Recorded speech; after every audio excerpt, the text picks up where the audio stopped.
চেষ্টা করেছি ঊর্ধ্বতন নির্দেশ ডিবিকে একটা সাধারণ মানুষের আস্থার জায়গায় দোরগোড়ায় নিয়ে যায়।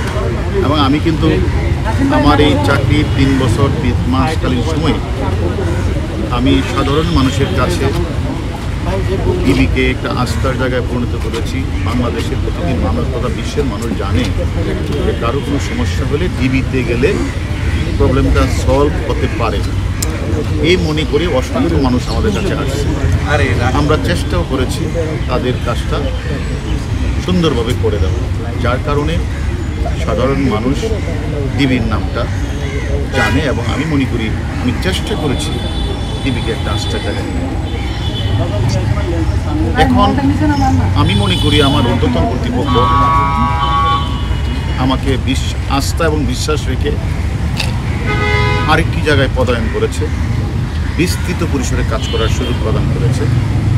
আমি মনে করি সেই জায়গাতে গিয়েও যে কথাটা আমি আপনাদের সামনে প্রায় বলতাম, মানুষের শেষ ভরসার স্থলটা হচ্ছে থানা। থানা যেন মানুষকে সেবা দিতে পারে। আমি চেষ্টা করব সাধারণ মানুষ থানায় এসে যেন সেবাটা পায়, থানায় যেন মানুষ আসে, যে কোনো ঘটনায় থানায় যেন গিয়ে মানুষ তার চিঠি করা, মামলা করা যেন করতে পারে। আমি চেষ্টা করব থানাকে সাধারণ মানুষের আস্থায় নিয়ে যেতে। আচ্ছা, এখন আপনি যেখানে যাচ্ছেন ডিএমপির অধিকাংশ মামলাই তো আপনি নিয়ন্ত্রণ করবেন, তো সেই ক্ষেত্রে কোর্টার এই ঘটনায় প্রায় 300-র মতো মামলা হয়েছে।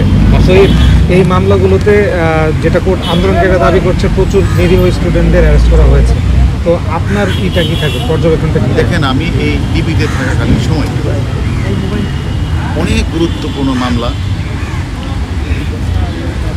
অনেক বড় বড় ঘটনা ডিবিতে ঘটেছে।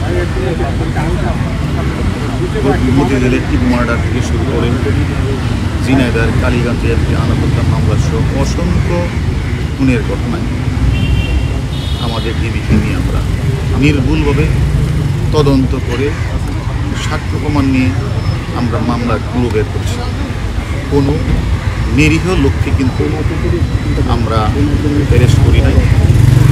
আর প্রভাবশালী ব্যক্তি যত বড়ই হোক না কেন, সে যদি ঘটনার সাথে জড়িত হয় তাকে আমরা কিন্তু বাদ দেই না।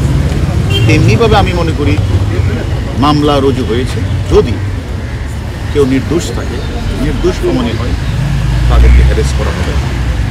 এবং যারা ঘটনার সাথে প্রকৃতভাবে জড়িত, যারা বিভিন্ন জায়গা থেকে আগুন লাগিয়েছে, স্বপ্নের মেট্রো রেলে ভাঙচুর আগুন লাগিয়েছে, রাষ্ট্রীয় বেসরকারি থানাগুলিতে আগুন লাগিয়েছে, আমাদের পুলিশ সদস্যকে জ্বলিয়ে হত্যা করেছে, এই সকল ঘটনার সাথে যারা জড়িত তাদের কাউকে ছাড়তে হবে।